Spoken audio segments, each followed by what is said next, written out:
Wow! Good morning! So ito nga po guys, ang gaganda! What? Grabe! Nakakawala ng pagod, nakakawala ng stress. So ito nga po mga palangga, ang dami pong mga bulaklak na ang dami-dami. Kasi nga po, palapit na po yung Chinese New Year. So meron na po silang mga display or mas more pa po yung display nila na bulaklak. So ayan, sa What? mahilig sa mga bulaklak Papakita dyan, natin kay ito Madam. na, ang gaganda po talaga at ang cute, o diba? So ayan po yung Dito siya klase-klaseng bulaklak bibili. mga kaibigan. Talagang mapapawaw ka.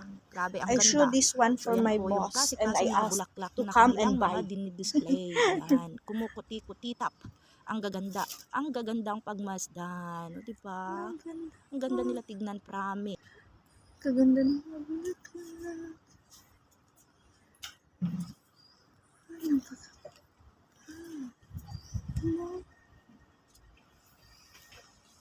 My goodness.